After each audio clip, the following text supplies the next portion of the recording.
Hello guys, നമ്മുടെ പുതിയൊരു വീഡിയോയിലേക്ക് എല്ലാവർക്കും സ്വാഗതം. അപ്പോൾ ഇന്ന് നമ്മൾ നോക്കാൻ പോകുന്നത് ജർമ്മൻ ഓപ്പർച്യൂണിറ്റി കാർഡിന് വേണ്ടി എങ്ങനെയാണ് നിങ്ങൾക്ക് പോയിന്റ്സ് കാൽക്കുലേറ്റ് ചെയ്യുന്നതെന്നാണ്. അപ്പം നമ്മുടെ വീഡിയോ ആദ്യമായിട്ട് കാണുന്ന ആളാണെന്നുണ്ടെങ്കിൽ ഇതിനു മുമ്പേ നമ്മൾ എങ്ങനെ നമുക്കൊരു ജർമ്മൻ ഓപ്പർച്യൂണിറ്റി കാർഡ് കിട്ടും, അല്ലെങ്കിൽ അതിന് വേണ്ട ക്രൈറ്റീരിയാസ് എന്തൊക്കെയാണ്, അത് ആർക്കൊക്കെയാണ് കിട്ടുന്നത്, അതുപോലെ അത് എന്താണ് ഈ ഓപ്പർച്യൂണിറ്റി കാർഡ് എന്ന് പറയുന്നത്, ഇങ്ങനെയുള്ള കാര്യങ്ങളെക്കുറിച്ച് നമ്മളൊരു വീഡിയോ ചെയ്തിരുന്നു. അപ്പോൾ ഈ വീഡിയോ അതിൻ്റെ സെക്കൻഡ് പാർട്ടാണ് കേട്ടോ. അപ്പോൾ ഈ വീഡിയോയിൽ നമ്മൾ എങ്ങനെയാണ് ഈ ഓപ്പർച്യൂണിറ്റി കാർഡ് ലഭിക്കാൻ വേണ്ടി നമ്മൾ പോയിൻറ്റ്സ് കാൽക്കുലേറ്റ് ചെയ്യുന്നത് എന്നുള്ളതാണ് നമ്മൾ ഈ വീഡിയോയിലൂടെ നോക്കാൻ പോകുന്നത്. അപ്പോൾ നമുക്ക് വീഡിയോയിലേക്ക് പോയാലോ. അപ്പോൾ ജർമ്മൻ ഓപ്പർച്യൂണിറ്റി കാർഡ് നമുക്ക് കിട്ടുന്നത് ഈ ഒരു പോയിന്റ് ബേസ്ഡ് സിസ്റ്റത്തിൻ്റെ അടിസ്ഥാനത്തിലാണ്. ഈ ഒരു പോയിന്റ് ബേസ്ഡ് സിസ്റ്റത്തിൽ എന്തൊക്കെ കാര്യങ്ങളാണ് അസസ് ചെയ്യുന്നതെന്ന് നോക്കിയാലോ.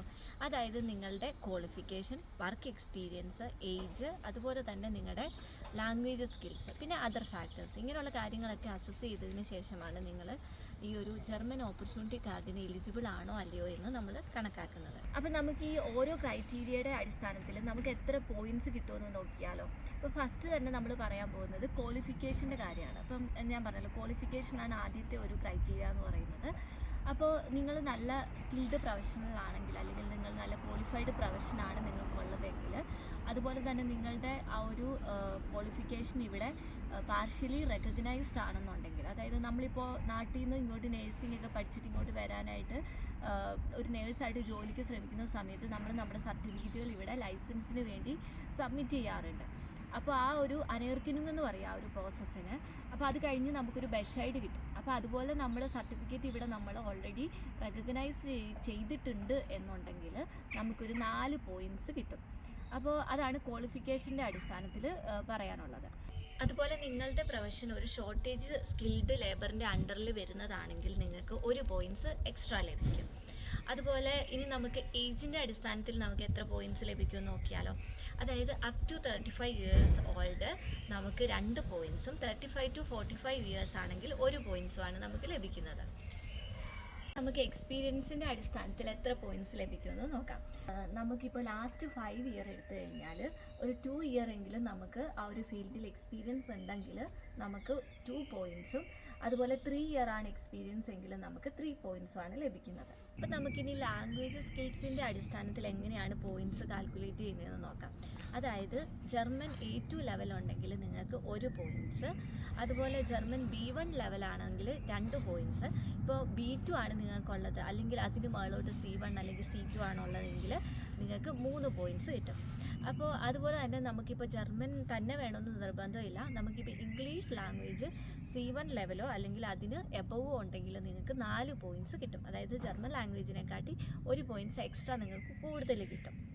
അപ്പോൾ ഇനി അടുത്തത് നമുക്ക് എങ്ങനെയൊക്കെ പോയിൻറ്റ്സ് കിട്ടുമെന്ന് വെച്ച് കഴിഞ്ഞാൽ, പ്രീവിയസ് സ്റ്റേ ഇൻ ജർമ്മനി, അതായത് കണ്ടിന്യൂസ് ആയിട്ട് ഒരു 6 മന്ത് നമ്മൾ ലീഗലി ജർമ്മനിയിൽ താമസിച്ചിട്ടുള്ളവരാണെന്നുണ്ടെങ്കിൽ നമുക്ക് 1 പോയിൻറ്റ്സ് കിട്ടും. അതുപോലെ തന്നെ നമ്മളോടൊപ്പം നമ്മുടെ പാർട്ട്ണറും ഒരുപോലെ തന്നെ ഈ ഒരു ഓപ്പർച്യൂണിറ്റി കാർഡിന് വേണ്ടി അപ്ലൈ ചെയ്തിട്ടുണ്ടെങ്കിൽ നമുക്ക് 1 പോയിൻറ്റ്സ് കിട്ടും. ഇനി നമുക്കിതിലെ മിനിമം റിക്വയർമെൻറ്റ്സ് എന്താണെന്ന് നോക്കിയാലോ. അതായത് നമുക്ക് ഈ ഒരു പോയിൻറ്റ്സ് കാൽക്കുലേറ്റ് ചെയ്യുമ്പോഴത്തേക്കിനും അറ്റ്ലീസ്റ്റ് 6 പോയിൻറ്റ്സ് എങ്കിലും കിട്ടണം. രണ്ടാമത്തേന്ന് പറഞ്ഞു കഴിഞ്ഞാൽ you should have A university degree or you must complete at least 2 years of vocational or professional training course. അപ്പോൾ നമ്മൾ ഒന്നിൽ യൂണിവേഴ്സിറ്റി ഡിഗ്രി ഉള്ളവരായിരിക്കണം, അല്ലെങ്കിൽ മിനിമം 2 ഇയേഴ്സ് എങ്കിലും നമ്മളൊരു വൊക്കേഷണൽ അല്ലെങ്കിൽ പ്രൊഫഷണൽ ട്രെയിനിങ് കോഴ്സ് ചെയ്ത ഒരാളായിരിക്കണം. ഇത് നമുക്കിവിടെ താമസിക്കാനായിട്ടുള്ള അല്ലെങ്കിൽ നമ്മുടെ ഈ ലീവിങ് എക്സ്പെൻസ് കവർ ചെയ്യാനായിട്ടുള്ള എമൗണ്ട് നമ്മുടെ കയ്യിലുണ്ടെന്നുള്ളത് നമ്മൾ പ്രൂവ് ചെയ്യണം. അത് അപ്രോക്സിമേറ്റ്ലി ഒരു 1027 യൂറോ പ്രോ മന്ത്.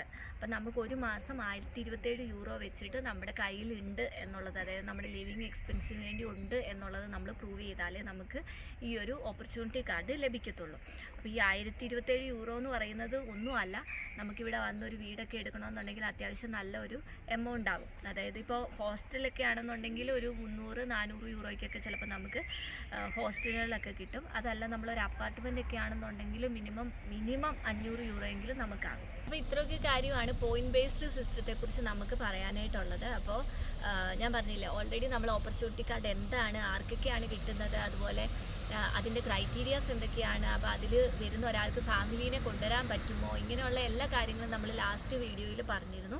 അപ്പോൾ നിങ്ങൾക്ക് ഡീറ്റെയിൽ ആയിട്ട് അറിയണമെന്നുണ്ടെങ്കിൽ പാർട്ട് 1ഉം അതുപോലെ തന്നെ പാർട്ട് 2ഉം കൂടെ കണ്ടാലേ നിങ്ങൾക്ക് അതിനെക്കുറിച്ചൊരു കറക്റ്റ് ആയിട്ടുള്ളൊരു ഐഡിയ കിട്ടത്തുള്ളൂ. അപ്പോൾ ഇന്നത്തെ വീഡിയോ ഇത്രയൊക്കെ ഉള്ളൂ. അപ്പോൾ ഈ വീഡിയോ നിങ്ങൾക്ക് ഉപകാരപ്പെട്ടെന്ന് വിചാരിക്കുന്നു. അപ്പോൾ നിങ്ങൾക്ക് ഉപകാരപ്പെട്ടിട്ടുണ്ടെങ്കിൽ ഉറപ്പായിട്ടും ലൈക്കും കമൻറ്റും ചെയ്യാനായിട്ട്, അതുപോലെ തന്നെ പുതിയ ആളാണെന്നുണ്ടെങ്കിൽ സബ്സ്ക്രൈബ് ചെയ്യാനും മറന്നു പോകരുത്.